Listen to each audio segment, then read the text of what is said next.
21st Century Entrepreneurship with Martin Piskarik.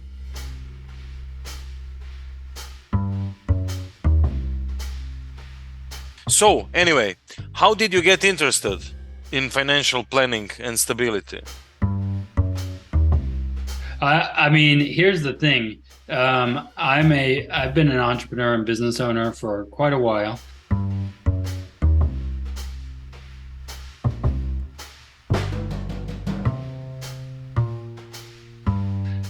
Used to be in the music industry, used to be in the Marine Corps, learned that I don't like following other people's rules, and all that kind of stuff, which led us into entrepreneurship.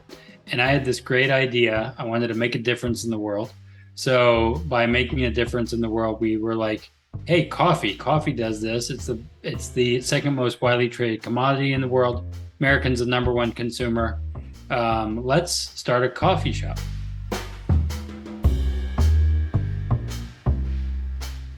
Told my wife this in 2008 was when we started coming up with this idea.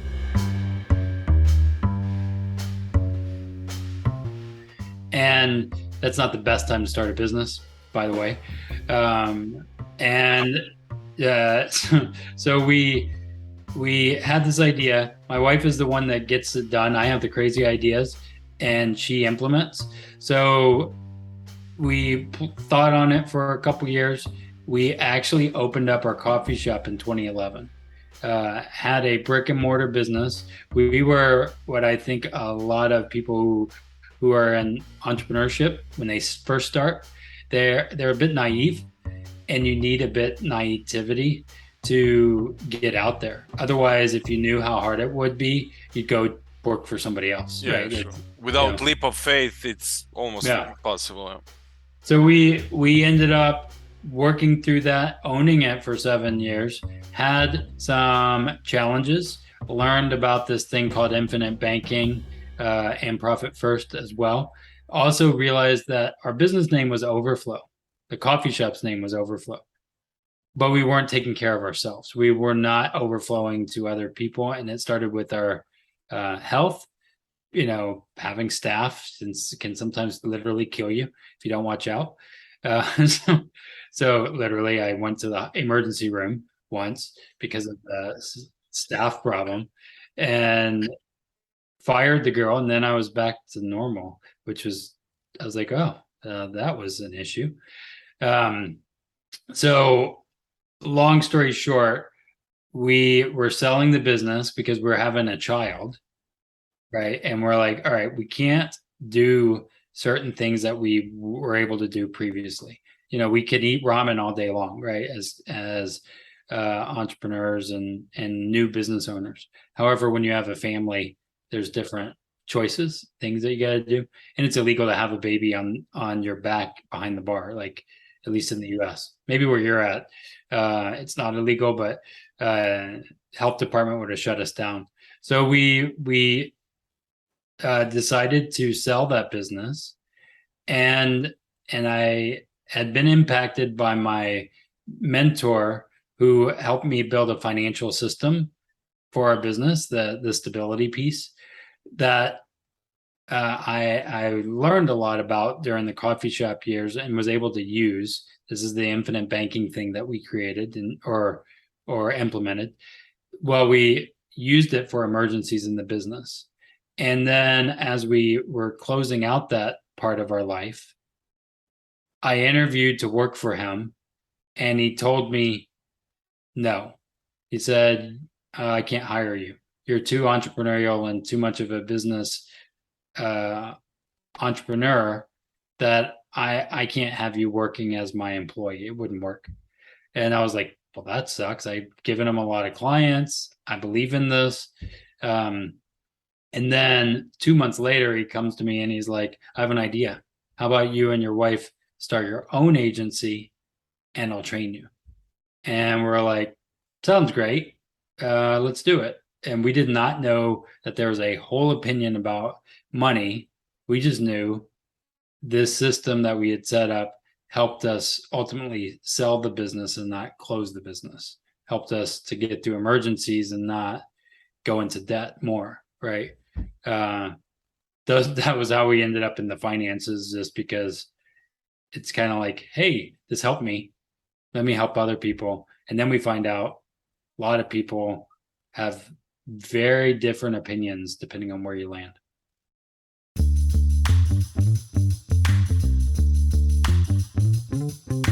What are some common misconceptions about financial planning? Yeah, I think there's a lot. Really. I mean, you got the Dave Ramseys of the world. If you know him, it's all about like no debt, right? And then you have the Robert Kiyosaki's of the world, leverage everything, right?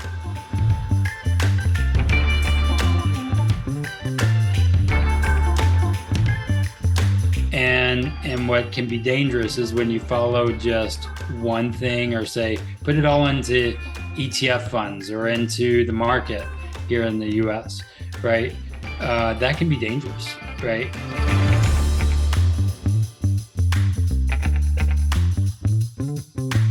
What I've learned in a lot of this, and when it comes to taxes, how does taxes play into it? How does your future, do you want to retire early? Because if you want to retire early and you're putting it into things that you can't access until you're 60, then that's a problem, right? And some of it's by design created to keep us working for the man. But as a business owner and entrepreneur, you have to think creatively and realize the things that we're learning, blanket pieces of advice. Most of the time, my answers to clients is it depends. A lot of times is it depends, because my answers personally, my questions may be the same, but my answers may change depending on the season of the business year or life, right? And too many times we're just listening to blanket statements and treating that as gospel. Regarding your clients, what is stillness and how can it help entrepreneurs find success? Yeah, I think this is for everybody. So I'll take you back to the inverse of what we call the still method. The inverse of the still method, and this doesn't matter where you're at in the world, is what I call chaos. It's confusing, it's haphazard, it's anxious, it's overwhelming, and it's stressful, right? Yep, exactly. By having chaos, right? That is why we're in a crazy world right now. The tax code, chaotic, hard to figure out, right? The setting up a business or understanding how to generate revenue, right? And all of this is chaos. And we can look in our past 2 years and say, all right, are we at peace or not?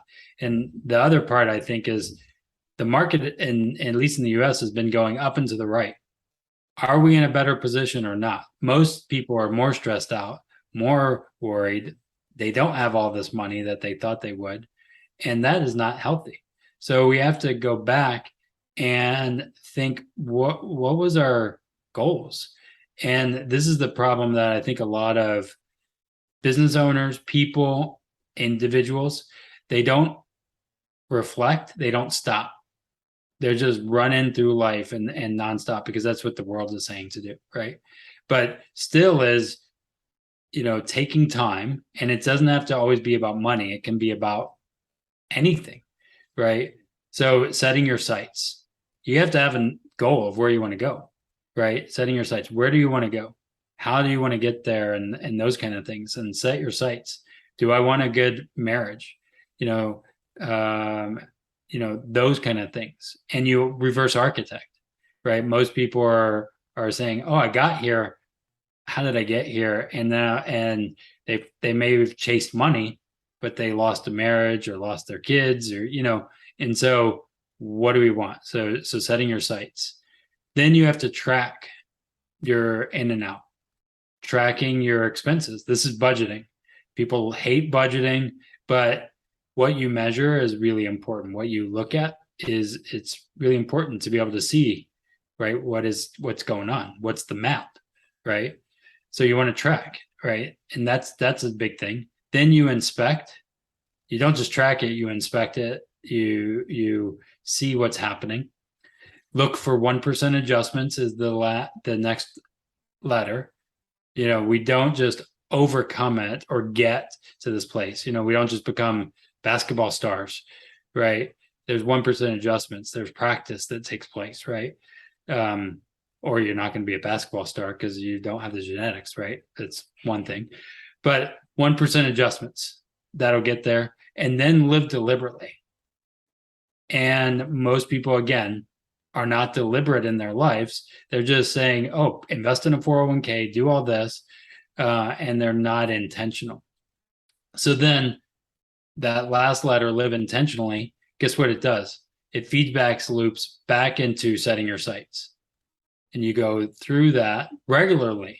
And then if you do that, you sometimes learn, hey, the Ferrari that I wanted isn't really a desire anymore, or those kind of things.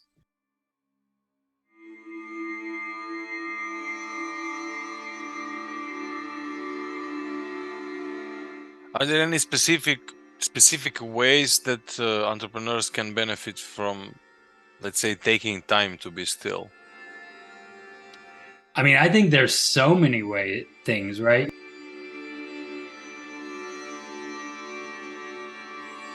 I mean, like just thinking about peace of mind, thinking about understanding where you want to go.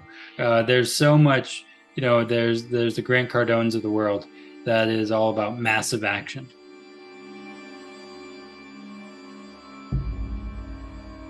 Well, if you're doing massive action and you're just running in place, it's like kind of like running on a treadmill but not going anywhere.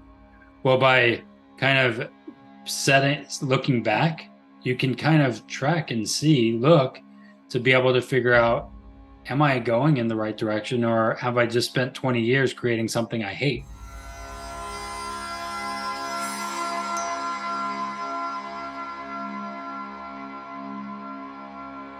Right? Like that's not healthy. So by taking that time, and that's a hard thing because we got iPhones, we got all the stuff that distract us. But the peace of mind that goes there and understanding your numbers. I mean, I see business owners and all these people who are like, I hate numbers. I don't like money. Or I like to make money, but I don't like to think about that other stuff. And I'm like, well, you should know that. At least have a good framework about it.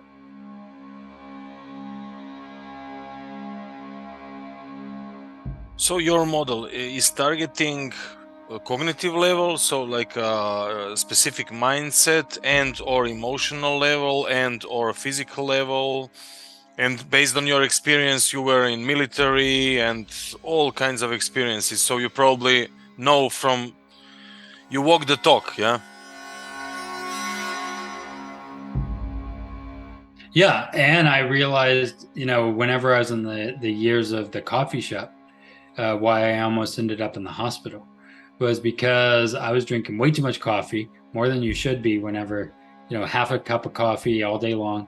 And my staff was not showing up and just things that were not healthy. And I realized I needed to take care of myself, right? Some of that still method is about you taking care of yourself and building that system in place so that the business isn't just about, serving somebody else, but it's serving you. That's why I love Profit First and the Profit First system. It's about profit first, pay yourself, because there's a lot of business owners who say, well, I'll pay myself when. I'll start that when. And usually that when never happens, right? And so you have to almost build that muscle into you. And you have some business owners who, overpay themselves and they need to rein it in and not buy the Ferrari, right? And they'll do the Instagram pictures of them, and other things are broken. And then you have the other ones that are not paying themselves at all. And they have to figure out a way to make sure, because what Mike Michalowicz of Profit First says is it will be a cash eating monster. It will always want more, and you have to build it sustainably so you can grow more. So is it a way of thinking, your mindset, or is it also a way of living? What's your model? I think it's both. That's the hard part, because we will have a mindset thing, but we don't implement, right? And the still method actually came from our faith as well, right? We were, if you read in the Bible, I don't know where you're at on that whole thing, but it's like, be still, know that I'm God. Be retreating and thinking and reflecting that having thinking time, as one of the other guys say, and the road less stupid, right? Having that thinking time really helps. And then having a good framework, whether it's the still method or something that helps you figure it out, and to be able to look at the data to be able to see if you're on track, right? Those things, it integrates our mind and spirit and finances. They're all interconnected. As much as people would just say, go do yoga and you'll be okay, well, you still have to make money, right? And you can't just have a power mindset. You got to actually like do stuff to make it happen. It's not going to just come to you. And I think that there's a balance in that, and it's so hard because we're just told, oh well, just manifest, it'll come to you, or some, I don't know, whatever. And I want to be aware, massive appropriate action, taking all of these different things and asking the questions of yourself, because most of it, whether it's your numbers, whether it's your finances, whether it's your business, it all comes from you anyway, right? As the business owner, and as you build a team, and you have to like really wrestle with it. And the problem is we don't like wrestling with that kind of stuff. We just want to solve it, put it away. But we're usually our own worst enemy anyway. So, from your experience, what kind of personality traits or some other things are important? Is it a persistency, focusing, what kind of awareness?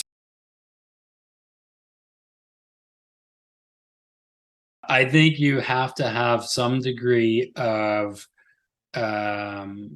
perseverance, right? You just keep going. You get slammed in the face and you just stand up and keep going, right? There's a lot of people who I would call entrepreneurs. That what those people are. They're the ones that have the plan, but they've never actually done anything. And then there's the entrepreneurs or business owners.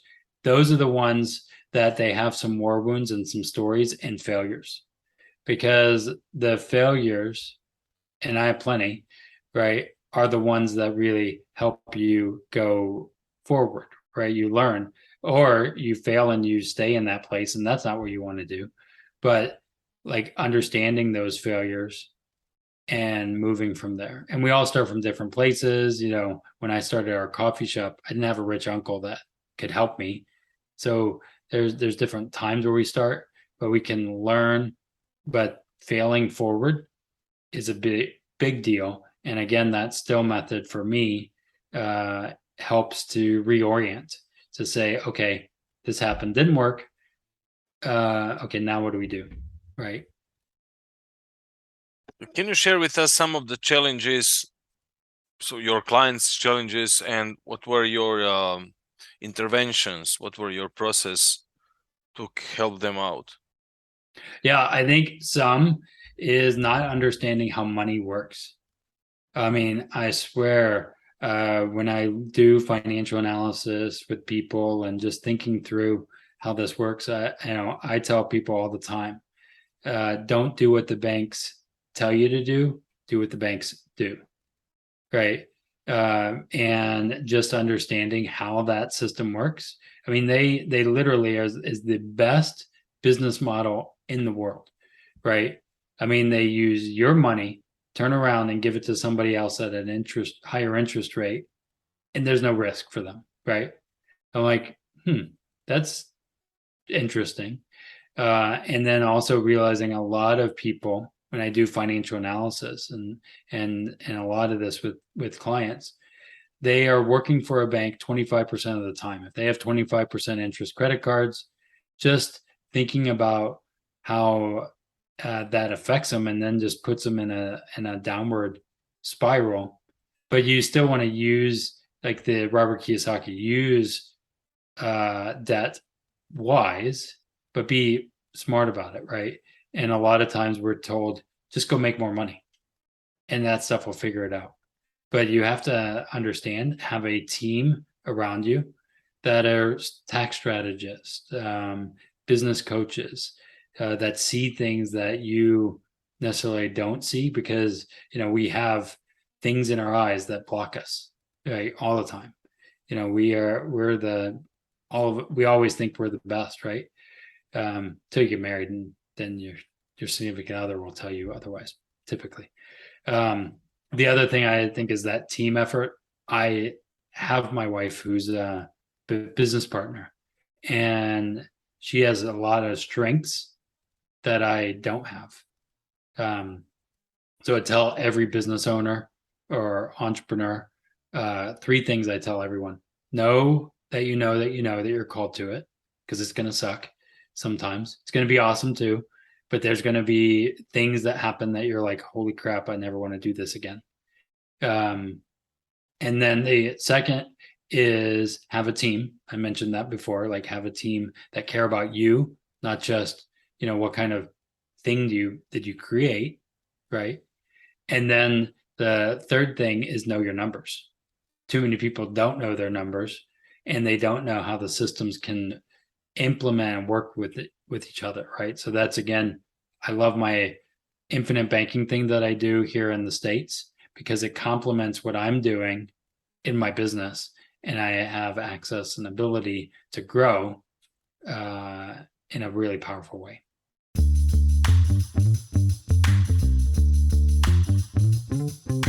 Yeah, you can find us if you love hearing about this kind of stuff. We have our YouTube channel. My wife is really good at writing content,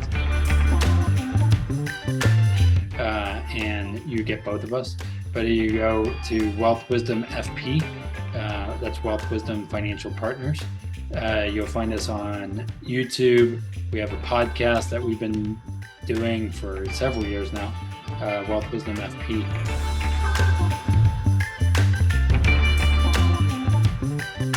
And then we are about to have our own new website. It's wealthwisdomfp.com. We used to have Grandma's Wealth Wisdom, which we still do, but we are kind of Grandma's retiring, if you will, and we are moving on and creating this new brand. And the reason is, this is the kind of the way I think about it. As business owners, when you first start, you're kind of like a baby. You're figuring it out. I feel pretty confident in us now more. And so we've been moving into Wealth Wisdom FP. So you'll learn a lot from that, and find us on all the socials. And of course, download stillmethod.com. Go to stillmethod.com and download the playbook.